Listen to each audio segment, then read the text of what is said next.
attempting to go to where they killed my son at. As you can see, the road is clearly washed out. This is 28 miles up from Gold Country Casino. And if there's such a thing as revenge from the other side, if you live up here and you murdered my son, good luck getting home. There's a big old hole in this ground right here. It's the most craziest thing I've ever seen. You drive up here, drive past Gold Country Casino, 28 miles, and look at the hole in this ground. They killed my son 2 miles from up here for no reason. There was no reason to kill that kid who was going to Chico State. His career, his whole life is ahead of him. You robbed me, my family, the students of Chico State, students at Butte College. He was with the public. He was helping everyone. He was the multicultural president. I mean, there's no reason. There's no reason.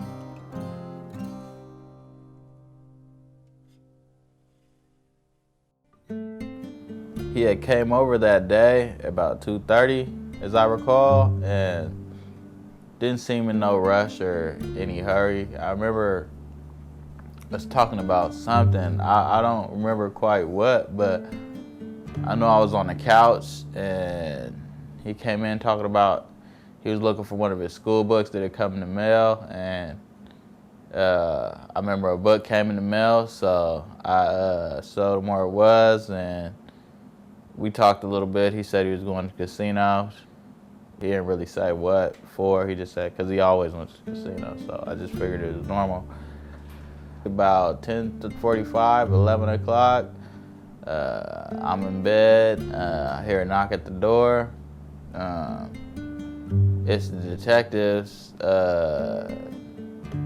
I'm wondering what they're there for. They didn't really give me specifics for their visit still. That's kind of how the frustration built up. They're asking me questions about me and, about my whereabouts. And then probably after they're about 15 minutes, and they finally said, well, we found your brother's car. And then I was like, no, that didn't tell me much, I mean, his car, probably at the casino or something. It was like, oh, there's a body in the car. So at that point in time, being familiar with the law that I am, I instantly stopped talking. He gave me his card and, just left. I instantly called my mom, my dad, told them what they had said. It wasn't much information to go on. I mean, it wasn't like, it was just basically they was looking for him. My initial contact with the law enforcement authorities was that night they called me around 11:30, and I met with them about 12 midnight. They were just asking a lot of questions, when the last time I seen him, and things like that. They weren't that bad. And the next morning, I got around 8 o'clock and went straight to Orville, and the officers that morning, they were like, I don't know if you want to say mean or whatnot, but they were not very helpful. They were wanting to know, why would you want to go up there? I mean, there's nothing up there. Why do you want to go there? Because you say my son's missing, his car's ablaze. Of course I'm going to go up there. I want to go up there and look around. I'm going to go look for him. When I first came around the corner, you could see the yellow tape, which we went under, and we could see some firefighters. They were still there. They were like off to the right, just like chitty-chatting, but then you could see where the image of where the car was, and it was still smoldering on the ground. And it was not a good feeling. It was very horrible, and it was not a good feeling at all. The death of 17-year-old Trayvon Martin in Florida in 2012 and acquittal of his killers, George Zimmerman, is considered to be the start of the Black Lives Matter movement. In August of 2014, unarmed teenager Michael Brown was killed by Officer Darren Wilson outside of an apartment complex in Ferguson, Missouri. Marc Thompson's extremely horrific death in the hills above Oroville, California, happened barely a month later in the spiraling epidemic of violence. When I heard that Marc was, quote, missing, I was on the sidewalk of the shopping West Sacramento Ave Safeway Shopping Center. When it came over my Facebook on the phone, like, has anyone seen Marc, for like days? And I was walking to Safeway, I live not far from there, to get some food, and I'm like, what the hell? So I text him, and I'm in doing some shopping, and it's been like 15, 20 minutes. And so I call him, because Marc never refuses my call. and it goes to voicemail. And at that point, I'm out of that store and I'm walking, I'm calling Manoir, I'm calling Melissa, I'm calling Julie, I am calling, does anyone know where Mark is? And it wasn't until the next day that I heard that his car had been found in this place out towards Oroville, torched. And I'm kind of like, okay. And they said they did have a body. And I'm kind of like, for me, I'm like, no. He lent his car to somebody. Something else happened. I was laying in the bed just watching the movie, I remember. And so next thing I know, I'm talking to my son. And he's telling me how the police had came up, banging on the door, asking him about Mark. Not saying that, you know, we have found his car or anything like that, but saying, do you know where your brother is? And so his first thing is, I'm protecting my brother. And, you know, because the way they're coming at me, it's like maybe he did something, they're after him to arrest him or something like that. And so he was kind of, no, I don't know where he is. No, you know, and this, that, and the other, you know. And he said it took him a while before they told him that they found his car and it was on fire. And that night, actually, I was working and I got a call and they told me, hey, they found Mark's car and we don't really know anything, but they didn't want me to find out through like the Facebook or anything like that. I thought it was just some spot on the side of the road. You know, this was in a real abandoned lot. Like, I don't even know how a person would even know this location unless you have to live in the area to know where this particular location is. There were containers on the scene that looked like they could have been used as some sort of fuel for the aid of combustion. I mean, there was oil, empty oil containers, you know, things there that you might like, hey, look twice at. Maybe this was, you know, you might want to take it, bag it, or something, you know. And then he was missing and people didn't know what was going on. And then I think a couple days later, there was this article about they found the car. I didn't believe it, to be honest. And it was just like horrible that people were even considering that it was Mark. I had just gotten into bed. It was about 11 o'clock, 11:30, and I got a message on Facebook Messenger, I think it was, from, I think it was from Jessica. It might have been from one of the other gals. Anyway, they said they were concerned because Mark was missing. We were all kind of messaging each other, who saw him last, you know, what did anybody know?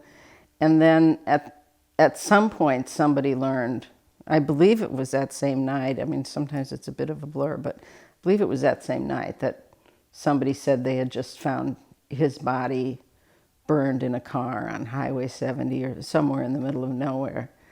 And of course we were all, you know, chattering, freaking out, trying to find out was it true or not. And of course, by the next morning, it had been verified. And it was just, you know, it was just such a shock. I mean, we couldn't figure out what had happened. How did he, I mean, it seemed quite obvious that it was a homicide. I mean, he was found burned in his car on this road in the middle of nowhere. He didn't do that to himself, obviously. I was living back in Oroville. I was just about finished with my LVN, and I get a text message from Lisa saying, I believe it was Lisa saying, have you heard anything? And I was like, no. And then I got a phone call from Foxy. And then I believe this is how it happened. And then they told me what happened, and I was like, no, I knew about somebody dying in a car, because I seen that in the news and stuff, but it couldn't have been Mark. Like, that's my brain. My brain was, nope, somebody else, not him.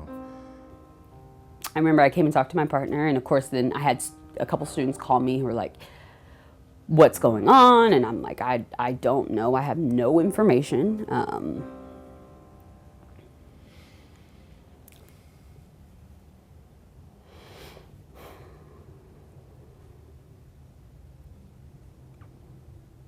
I just remember being frustrated because the first thing I thought, of course, was someone killed him for many reasons. He's a black man in America. I mean, goodness. Then we're in Chico.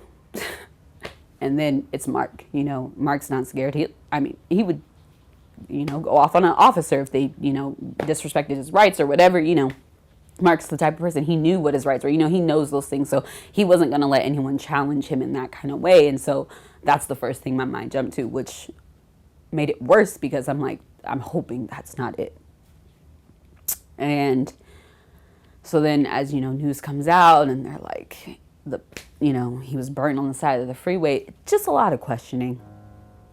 A lot of wondering, like, obviously it's murder. We were all just like stunned, like what happened? And of course, there wasn't any information coming from any of the law enforcement, either the sheriff or the police. People started to message me, asking me, had I heard anything, if I would communicate to members of law enforcement because of my position on campus to find out if they could find out anything else because certain things weren't coming out, answers weren't being, or questions weren't being answered, that type of thing. I'm originally from Compton, California. Where, unfortunately, where I resided, not all of Compton, California is that way, but there was a lot of violence and things happened. So in regards to the level of information that was provided to us, I wasn't surprised by it because I lived that. I learned about Marc's passing from Trey Robinson. I was dumbstruck. I remember I had to leave the office and by myself and just go to the creek and ask the why. At the time of Marc's murder, his mother had been living in Florida. She arrived several days after Marc's car had been discovered. There had been an autopsy, but no positive DNA confirmation. It was a good, probably a little over a week or so later that when I got there, I hit California and hit Orville that they told me that, yes, it was Marc Anthony. And I said, well, how do you know? How do you know? How do you know? Like that. And, they told me about tattoos. That's how they said he had some tattoos, and they were able to identify some tattoos. First they asked me, did he have tattoos? And I said, yes, you know.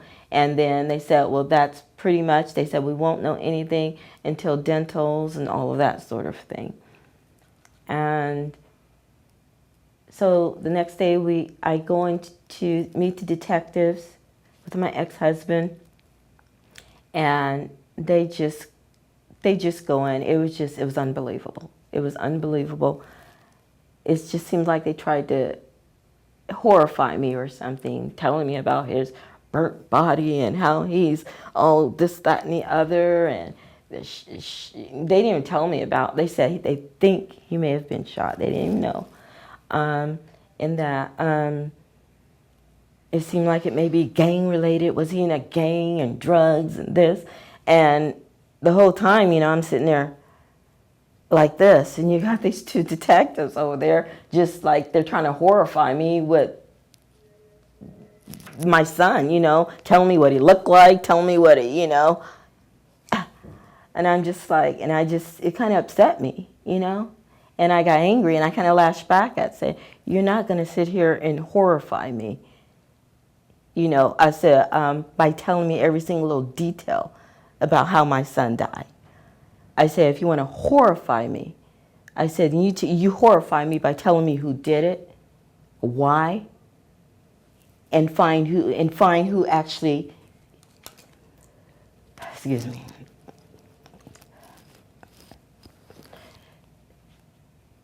find who actually burnt him and left him there suffering. So I told him, I told him that would be horrific for me. I said, because after all, you guys are Butte County Sheriff. I said, but anyway, I was really upset.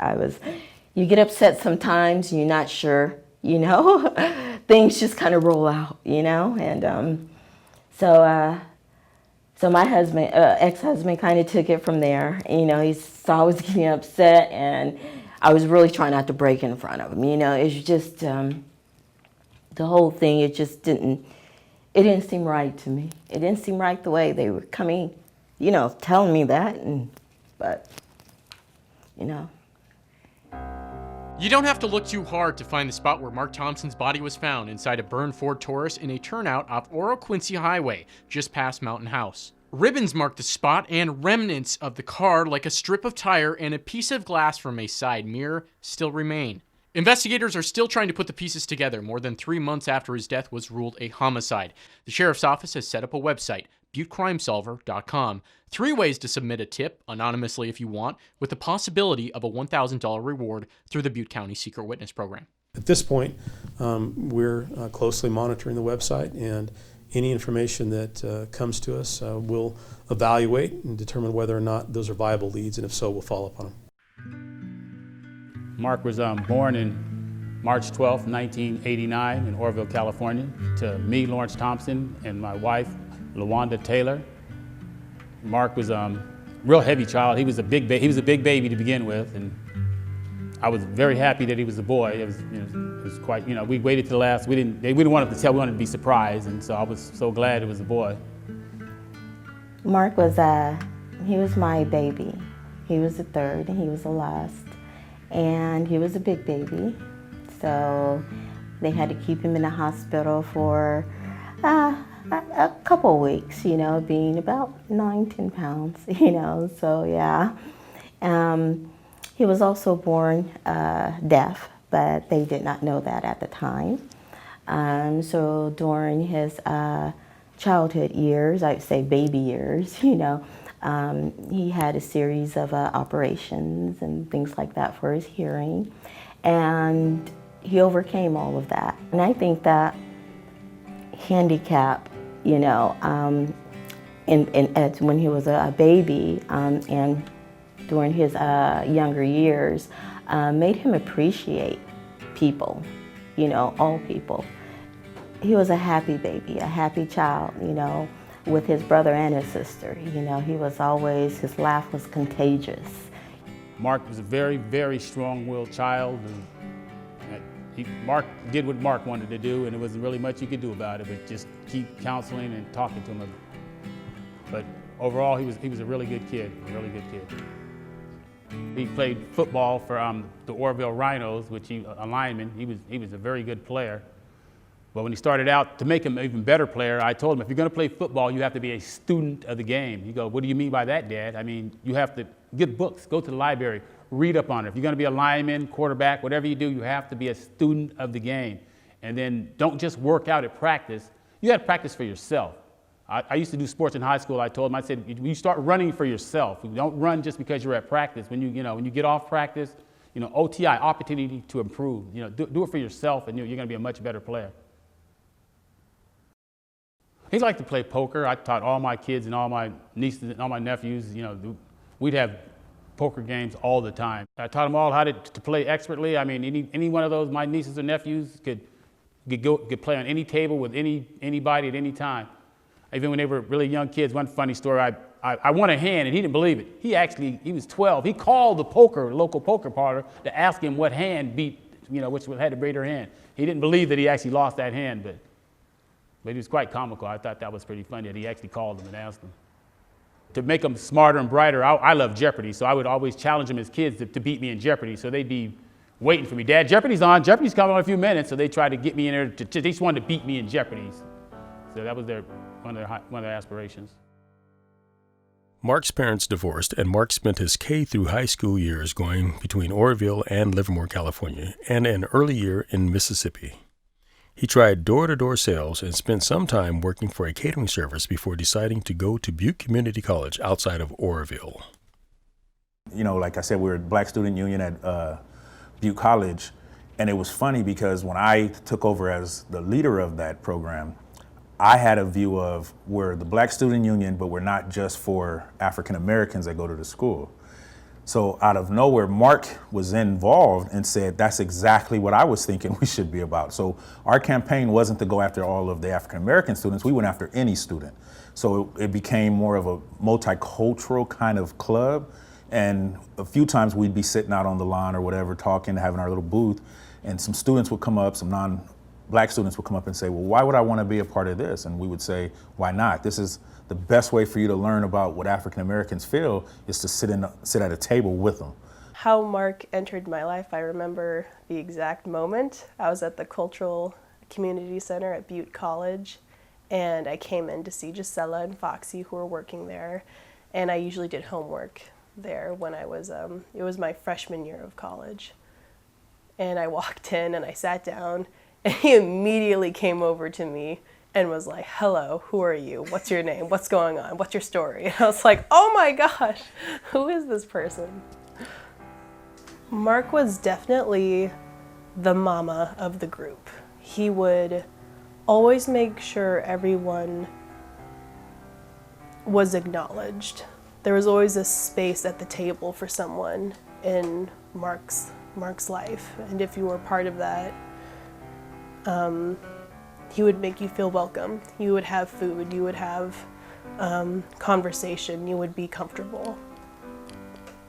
Marc would just come over to my place, my apartment, and he would cook. He'd go into my pantry, my roommates' pantries. He would just put things together and cook. He'd make all these elaborate meals, and if you would just watch him in the kitchen, he'd just grab spice here, stuff here, and just make a meal. And we would never even thought of putting things together, and it was always so good. And he loved to cook for people. Oh yeah, he loved to cook. How did he get into that? That was from my grandma. His love of cooking came from my grandma. I don't think it was intentional because she meant to pass it on to my cousin, one of my girl cousins, but they didn't pick it up. They don't cook or nothing like that. And even though it isn't so much as the recipes, it's the passion for it. You know, it's her passion. She always loved to cook and just dabble with these ingredients. Even if she doesn't have a recipe, it come together. That's how he was. He figured everything out. Like my grandma had a secret gumbo recipe.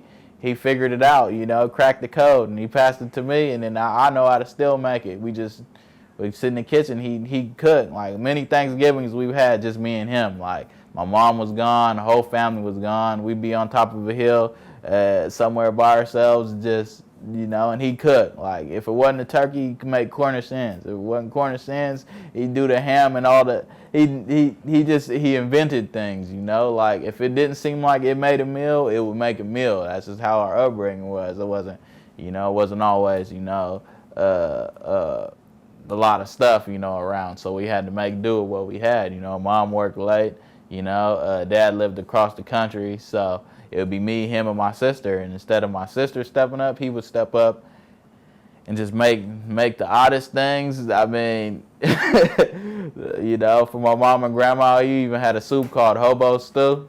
It was some stew he made called hobo stew. It was the best stew you could ever make. Better than beef stew, better than clam chowder. I don't know, but yeah, he can cook, and he liked to cook for people. I had returned to school later in life, and I was going to Butte College, and I was in a class with Marc, and he sat in the back, but you knew he was there every day. Same type of thing that some of you've probably heard from some of his other professors, that he was such a force. He had a brilliant mind, and he was unapologetic about sharing his opinions, and he was provocative. He wanted people to think. He wanted people to examine their own beliefs, and he wanted everyone to question everything.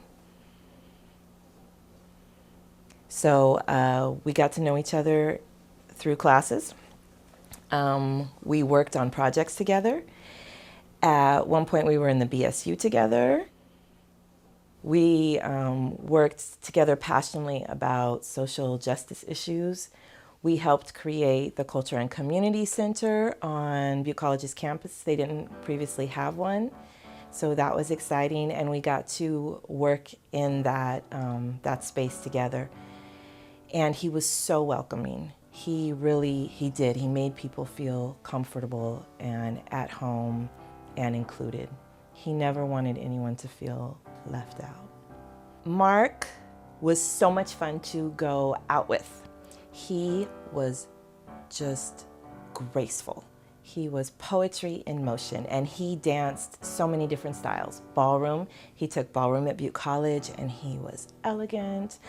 But then he also loved the Cupid Shuffle, very current dances. During a week at Butte College, he led a group of students in that dance in the middle of the school, and it was just so inviting. You know, he had people with no rhythm out there, but everyone was laughing, everyone was smiling.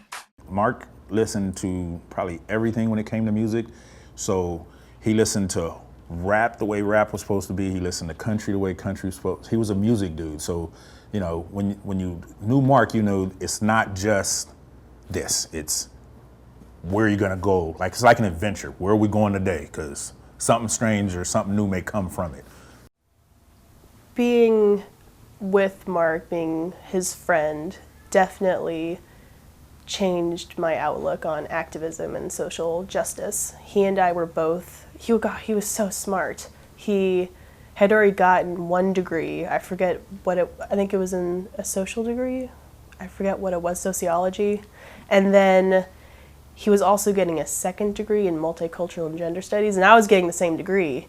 And so we had only just touched on that aspect of our relationship when he passed.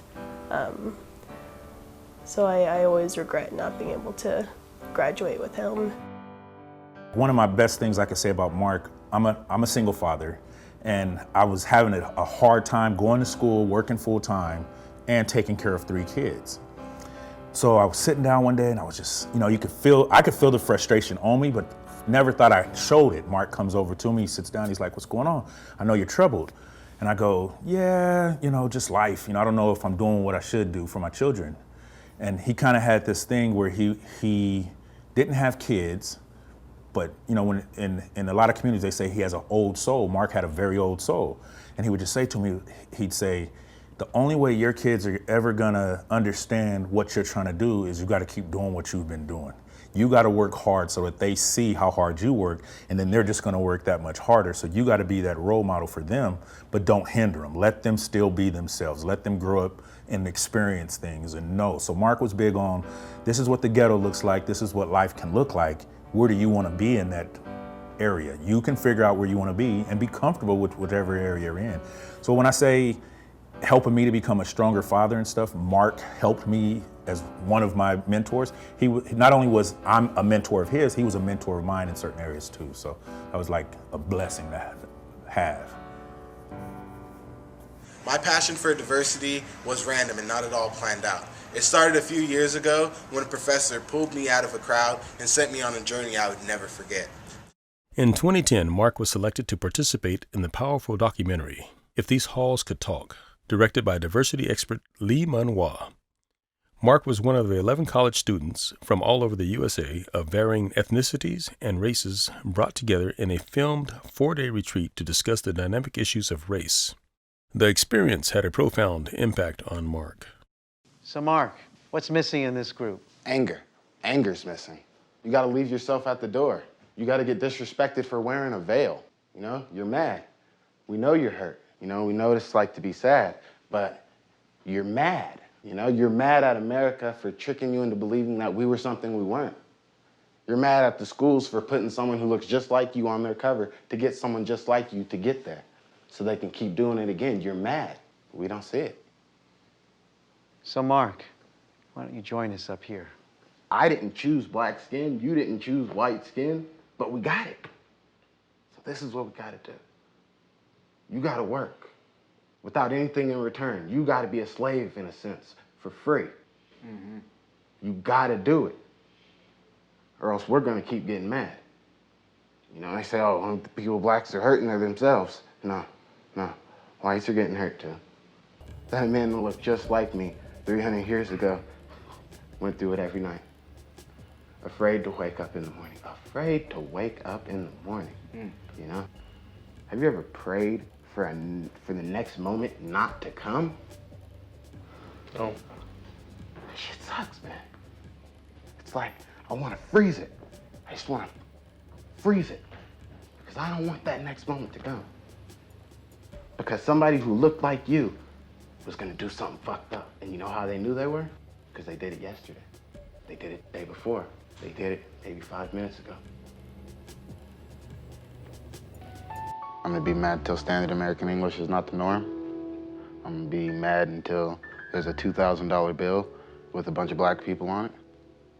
We turned the word nigger into a term of endearment for ourselves. You know how hard that gotta be?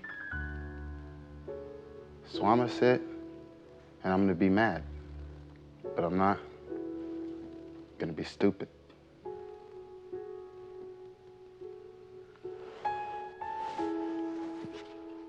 The way he speaks in it, that was him. Mark spoke with such passion, and he was very passionate about everyone's rights, what was fair, what's not fair. And he wasn't afraid to say what he felt, what he believed in. Mark entered my life when I first met him. I went to a diversity summit at Butte College, actually. I was a student at Chico State at the time, and we had done a diversity summit at our cross-cultural leadership center, and their cultural center, I believe it's called, was trying to do something similar. And so we went there to kind of support and connect with some Butte College students who were on a similar mindset. And when we walked in, one of the first activities we did, they asked us to go find someone else in the room that you didn't know that you wanted to know more about.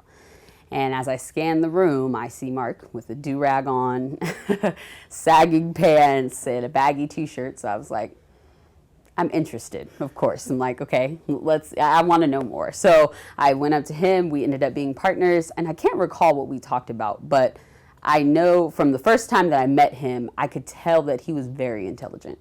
He had a lot to say. He had a lot to share. He wasn't, it was funny that he never really allowed people's perception of him, because he knew what he looked like. He got dressed every day, so he knew. But he never allowed that perception to like deter what he wanted to like speak with you about. So if we were talking about diversity, feminism, racism, whatever, it's like his appearance and all those kind of things didn't even matter. It was like out of the picture. And so I really, that was one of the things that intrigued me the most about Mark, was his ability to kind of just ignore self, I guess, in some ways, and really focus on the things that he was most passionate about, but then also be very comfortable in himself enough that it wasn't a problem. Yeah, he was gonna be him. He's gonna wear his do-rag, his colorful clothes. He didn't he didn't care what situation. If everybody were wearing tuxedos, that's what they wanted to do. He's not gonna wear that. He's gonna wear a do-rag with his colorful hat and his shirt. You know, nobody's gonna get it, but he's gonna be him. You know, he is unapologetic about the way he dressed. You know, he went outside comfortable. You know, and that's what I think people were supposed to do. You know, just be comfortable in your skin.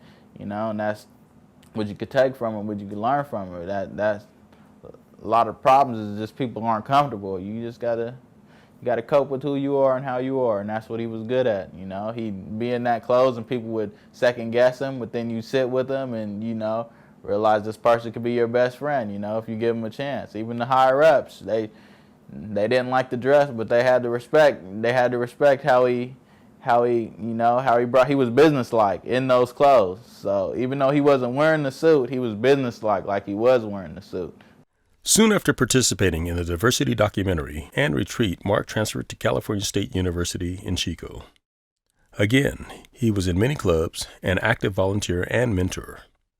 He was elected commissioner of the Multicultural Affairs Council for the Associated Students. He had an early morning job as a groundskeeper on campus. He interacted with many, including the Chico State president. He walked into my office one day, and this was soon after he arrived on the campus.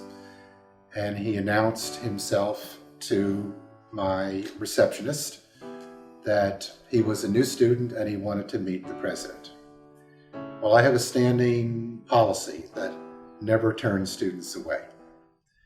I mean, if I'm involved in a meeting, we have to reschedule.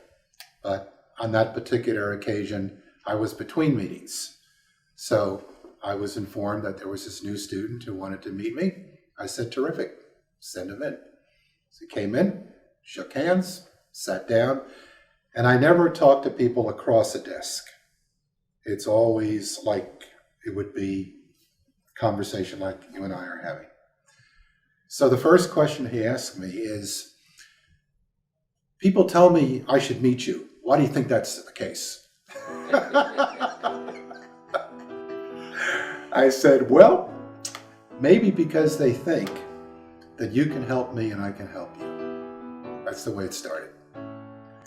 And our relationship was like that for about 3 years.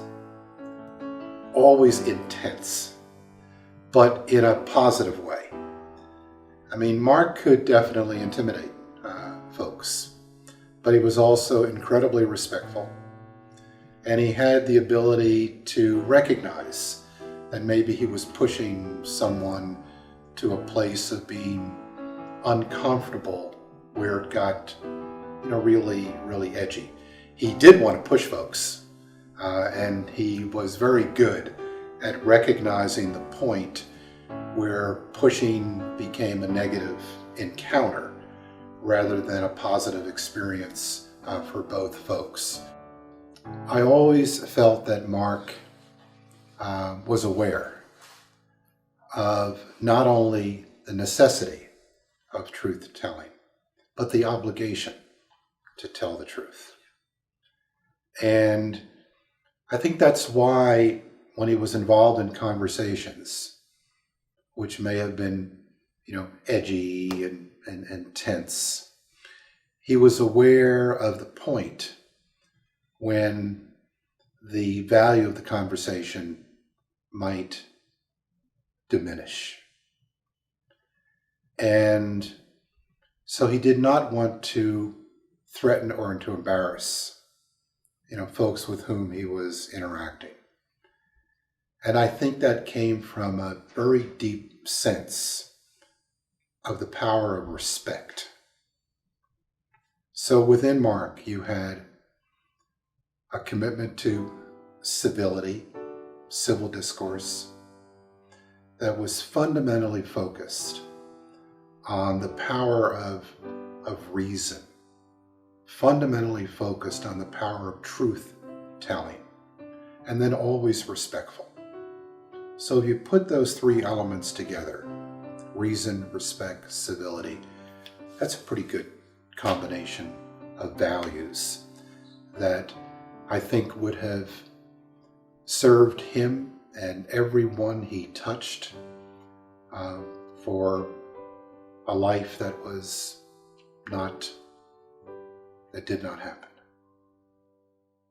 When he transferred to Chico State, and he became involved in a ton of things, which the first, of course, was the Multicultural Affairs Council, which he and I both sat on as council members, or I don't know what the language is, but we sat on that council, which it's on Chico State's campus to approve or to fund cultural student organizations who are trying to do events on campus, providing a service to the campus. And so there's a group of students who sit there, we watch the presentations, and then we either approve or deny parts of their program. And so that was a fun experience with Marc as well, because every year you kind of get to choose as your council what things you do want to approve. So some years there's more sustainable councils. Maybe they don't want to fund balloons because that's a waste of energy or resources, and they're not very sustainable, not recyclable, those kind of things. Other years maybe people may not care as much. And so we had a lot of debates about the things that we were and were not comfortable with.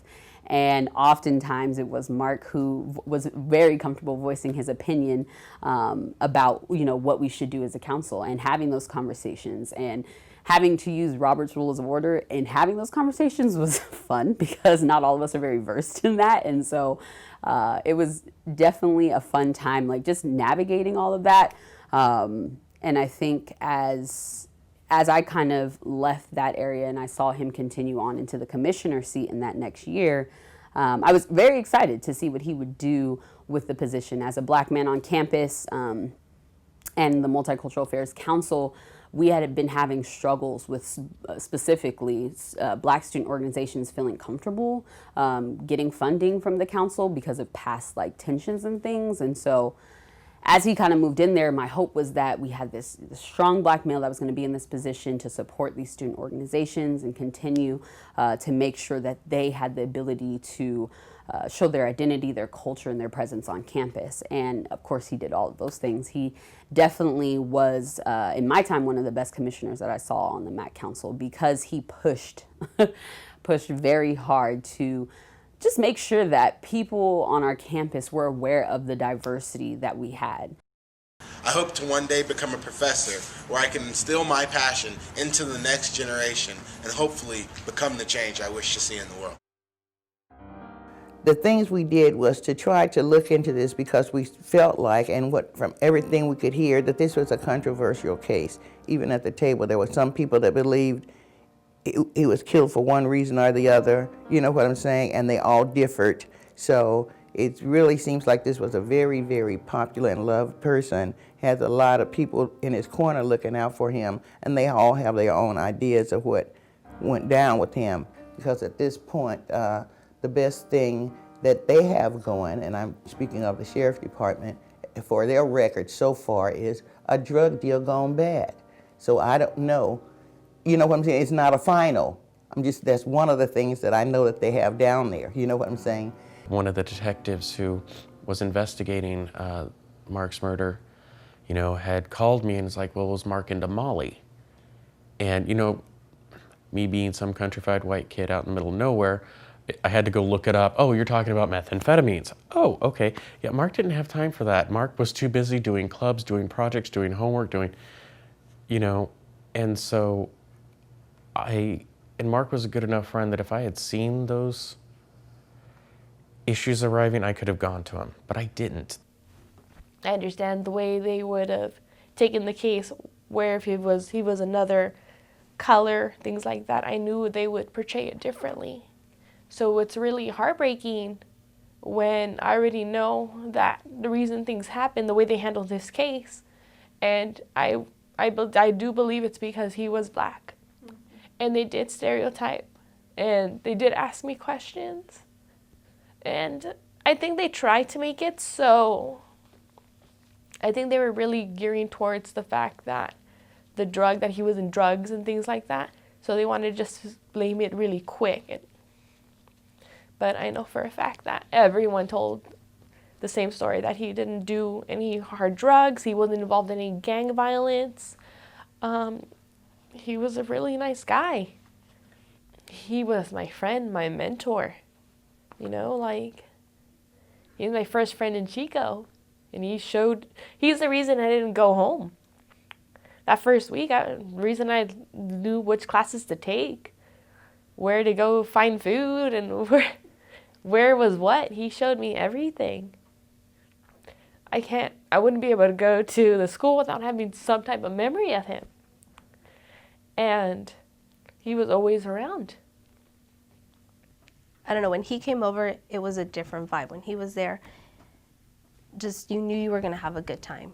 And I think that was at the end of the year. It was like our last party that we had, and we went hard. We played games, we laughed, and sometimes we even made nerdy jokes, but it was so fun. Like, and you wouldn't think of him like that when you first, I don't know, when you see him. That's not what you would expect, but he was just so fun and lovable, and you were gonna have a good time with him. It was guaranteed. You were gonna laugh and learn something. He broke stereotypes, I think. A lot of times, like, I feel guilty. You know, when you would see him, he was smart. He was a smart, fun person, and he didn't care what color your skin was. He would talk to you, and he would have fun, and he would challenge you, and he would tell you, like, this is what's up. There was always this question, like, well, what happened? What happened? And that was the most frustrating thing about it. You know, he was such a figure on campus, and he was so present. And he had just done a video along with some other students for campus, and you know, suddenly he was gone. It was just like, oh my God, how can this be? And one of his good friends was still on campus. He hadn't graduated yet, and so he was the kind of the last of that crew that was still there, and he took it so hard. I mean, he would come into my office just in tears, like trying to make sense of this, you know, as we all were. But, you know, for me to see it so close like that, like this guy was, you know, Mark meant so much to him.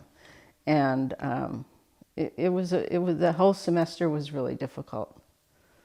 I think it was traumatic, certainly far more traumatic for his friends than for me. But it was because of the unknowing, you know, because we didn't see what happened. We couldn't find out what happened. We would call, you know, people would call the police. The police would say, call the sheriff. People would call the sheriff. The sheriff would say, call the police. You know, I actually tried to get the student newspaper to do some more stories on it and to follow up and to bug the police and try to, like, you know, light a fire under this, because it lingered. You know, it's not like, oh, he died one day and then we had our service and then life went on. It was no, because there was always this question, like, what happened and why can't they find out what happened and why do they seem to be dragging their feet? People were grappling for answers. And so that did, you know, that stays with you, you know. I mean, often I would wake up at night and say, God, what happened to Mark? You know, what happened to Mark? It's still hard, like that's, especially because there's no update. There's no, hey, this, hey, that. And looking at it in the sense of, why did this happen to him? Who possibly could have done it? They're still out there. Knowing the strides he was taking almost made me back away, because was I next? I think there was a lot of, for me, a little bit of fear, nervousness, because I was also a very outspoken activist about, I specifically in Black Lives Matter and racial issues, but a little bit of nervousness because it's like, okay, what does that mean? Mark had a lot of friends. He was sort of like a social butterfly. He loved meeting people. He loved being around people. He loved just making people think about anything. You know, he just wanted to be, unintentionally, he just wanted to be part of people's lives. And you know, he was essentially critical and crucial in the development of the community at Chico State. He wanted to be the change, and I don't know, like, I just feel like if this happened to Mark, that he was so active in his community,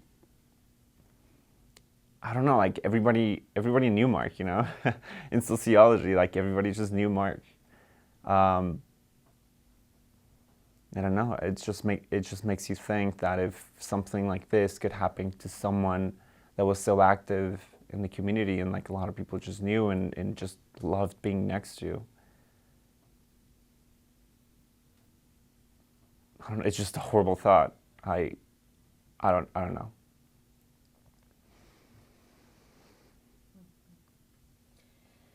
Mark's campus communities and friends were still in shock and grieving when his family was hit again with another violent death. Mark's cousin, 25-year-old Desmond Phillips, suffered from mental illness. On March 17, 2017, Desmond's father dialed 911 and asked for help in calming his son, who was in an agitated state. Chico PD arrived and fatally shot Desmond in the presence of his horrified father. They weren't in trouble with the law kids or getting in trouble or in any records or anything like that. They were just good kids, good innocent kids that should have deserved, a chance in life. The way they went, wrong, period. What happened, Mark's tragedy, did that upset Desmond's emotional balance? It upset the whole family. Like again, we're very close, and when one hurts, we all hurt. And that's us, like I said, we love everybody. And when one hurts, it hurts. It affects the whole family. Desmond was in denial, just like his father. He was in denial. He didn't want to believe it. He didn't want to accept it. And many of us didn't. Me, I'm still dealing with it. My little cousin, the way they found him. And what angers me is that it's just like they put it up on the shelf. It's a cold case file. And that's what really, really hurts because, again, as his father said, if it had been someone else, oh yeah, they would have been out there. Someone would have been arrested or they would have investigated it, and it's just like, to me, the way that I'm getting it is that we don't matter to them. You see, we matter just like everyone else matters. I love everyone, and I teach my kids that. My kids teach me that, And Mark taught me a lot, because like I said, he was he come in the room and this, you could be in there, hell, you might have the flu. But he'd come in the room and he'd brighten you up and you'd be up and doing this, you know what I mean? He was just that type of kid. We got to provide a safe setting, but we're doing some wonderful things here. In a situation like two young men, especially it being so soon, in the timeline of grief, I personally believe 3 years is still infancy. I personally believe it can still be infancy in the course of the grand scheme. So oftentimes individuals aren't necessarily looking for healing. They're still angry. So they're going to look towards A, individuals who they believe are responsible, or B, the individuals who they believe should be giving them some type of answers. The case seemed cold to everyone. However, Mark's mother never lost contact with Butte County Sheriff's detectives. LaWanda had returned to Florida, but over the years would continue to pass on tips she received from folks back in Oroville. In August of 2018, she emailed the detectives she would be visiting Oroville in September and looked forward to meeting with them for an update on Mark's case. Once in Oroville, she made an appointment to meet with them. I met with Detective Hutz and Sergeant Collins September of 2018 and on a Friday, and they were giving me an update on the things, additional information that they had discovered and the people that they had spoken to. Well, their update was actually that they hadn't spoken to anybody. Matter of fact, they even admitted, both Detective Hutz and Sergeant Collins admitted that they hadn't really looked at the entire file yet, hadn't had a chance to look at the entire file yet. I have been in contact with Sergeant Collins, who is about the third detective who has taken over Mark's case since he died in 2014. All these years, even the information that I've provided them, our family has provided them, they say that they have checked out the individuals that we have, that we were told that was in the vicinity or in some way knew information or had information on Mark's death. They said that they contacted them. They, again, the first center gentleman that we told them about, they said they contacted them for us to stay away. A year later, they asked me about this individual, name and description, and with the sheriffs coming back, emailing me, could you please give me a description and name and everything of this individual, it told me right then and there that they did not follow up. They did not follow through when I gave them that information years ago. That was, again, very, very hurtful. It told me that that they didn't care. Was my son really going to get any justice around here?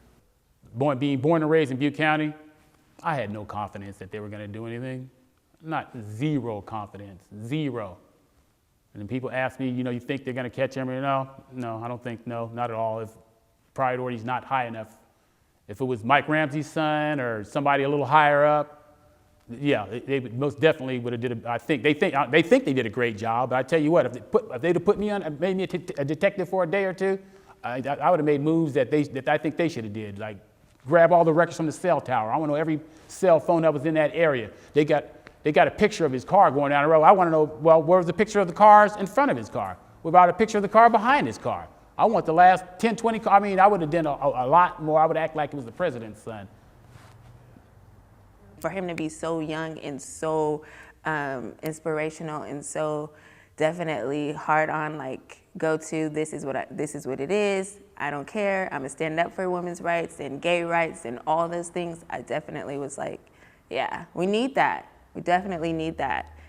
It bothers me that we haven't had any closure because there's still someone out there. Is very, very bothersome. I wear his shirt all the time, and it always reminds me that there's someone out there that, is responsible for these things.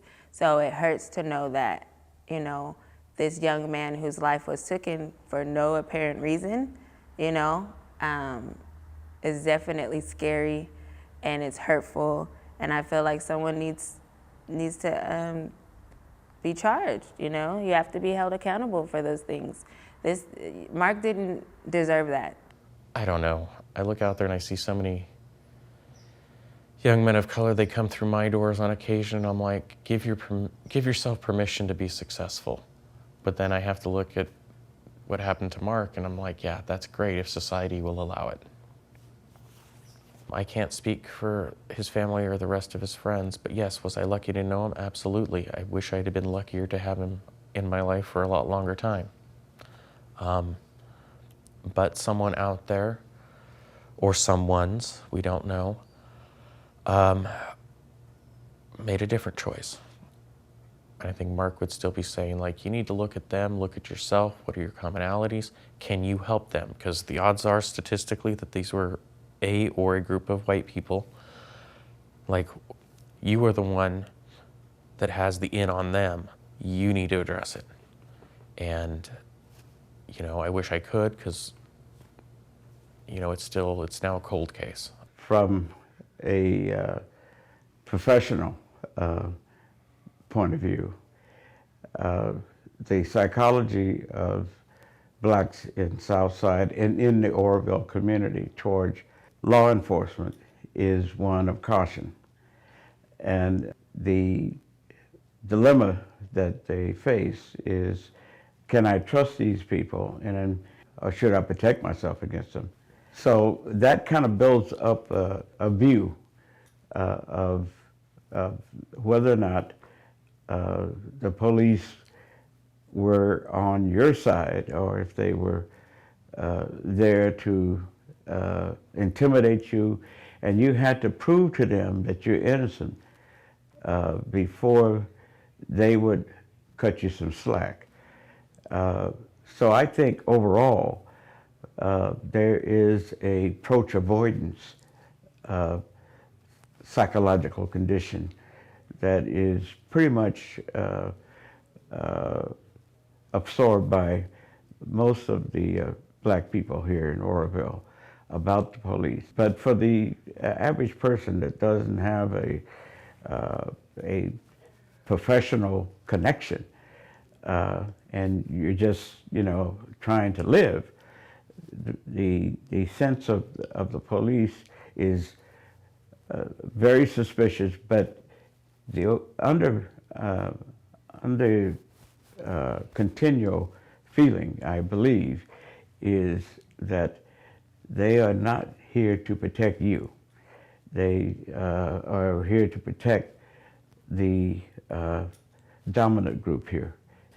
What does this symbolize to others who are in his family, others who are close to him, or people who are just sensitive about how this historical pattern of brutality and injustice can continue to happen and it not be a big deal? And in that sense, I think people feel somewhat helpless and hopeless. Especially young college students, so traumatized Yeah. that somebody dear to them, admired, a leader. Honestly, they're all of them are still saying, why? It's a tragedy that people have learned to live with. That's the tragedy. I mean, that's the real tragedy, that you don't get upset to the point where you cry, or you're sad, or you carry this ongoing depression all the time. The resiliency of black people living in this kind of situation is what keeps them going. So knowing that you have to depend on law enforcement for your justice, but yet and still not trusting them, is a dilemma. And the best way that I deal with it, and I think others deal with it, is that you keep hope alive. You keep thinking that maybe there's going to be people in law enforcement who are going to do the right thing. They do mean what they say when that we're all equal under the law. You hope for that. And every now and then you'll come across it, but it doesn't happen a lot.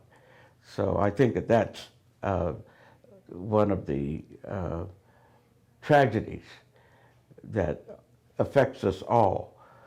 And it also, I would like to say, takes the focus off of injustice for non-blacks as well, because the insulation of attaching oneself to what happens to a white person in the same circumstances is something that blacks are living with as well. If you're insensitive to one of your own, and you learn how to adapt to that, for someone who's not one of your own, it's much easier to do that. And that, in the whole scheme of things, is a tragedy.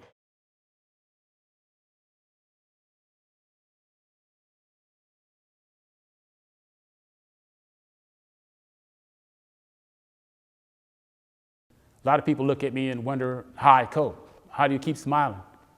How are you laughing? Why aren't you at that, at his gravesite every day? I don't want to get caught up into that because I'll lose my mind. I don't want to do that. I don't want to go there because I don't want to go to the other side. I want to try to be, I want to still be like Marc, uplifting, because Marc would say, don't do that, don't do that. And I want to try to keep things positive in his name. He was a role model for his own dad. Amen. I think he was always aware that the best teachers, and in many respects, Marc was becoming a teacher, that the best teachers teach not just from what they know, the facts, whatever they may be, but the best teachers teach from the force of personal example. They teach from the extent to which they are compassionate, the extent to which they are enthusiastic, the extent to which they encourage and support those around them, the extent to which they have clearly articulated values and ideals, and then they live them. And yes, all the book knowledge and Marc, political science and sociology and psychology and multicultural and gender studies, and then all the street learning that he had. You put all that stuff together, but he made sense of it because they were values-based, and he walked the talk. When I think about Marc, it'll always be how he touched us. I remember somebody once said, "How did he die?" Which I think is significant. But the person said, "No, but I would rather tell you how he lived." I know that I could probably project for a long time what this country lost. But it's what he inspired in us in the short time that he had. None of us know what that time looks like. I remember Mark Twain once said that there are two important times in our lives: the day we are born and the day we find out why. I think in those moments, in that short moment that we were with Marc, and the things that he accomplished at his college, where he spoke the truth and really cared about different causes. In that short period of time, how many of us can say what we left behind?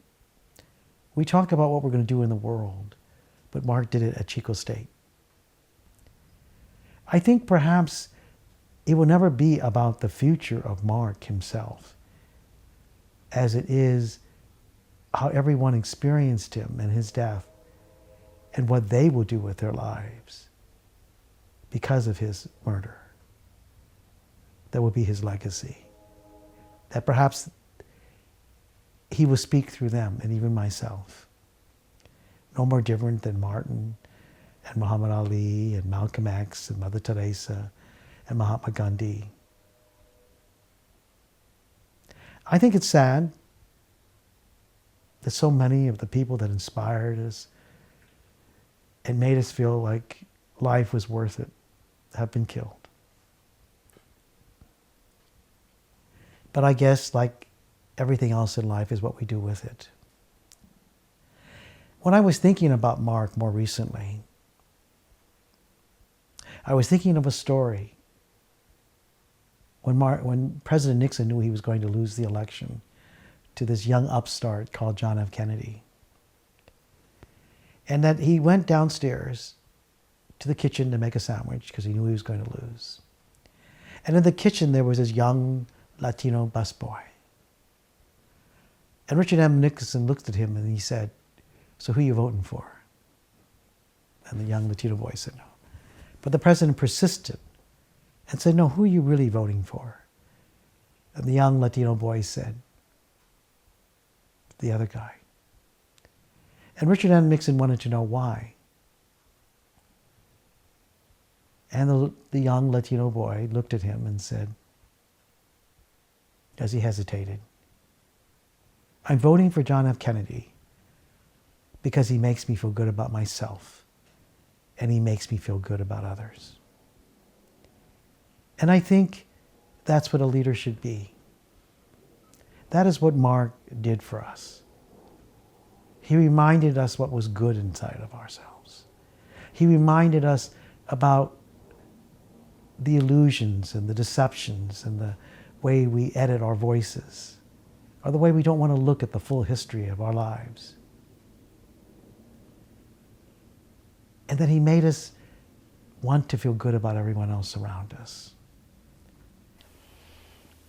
It was like watching a star burn out. you know you're going to have that memory. You know that that impression is still left in the universe. It can't help but leave an impression. But you're just so sorry for the loss of the light.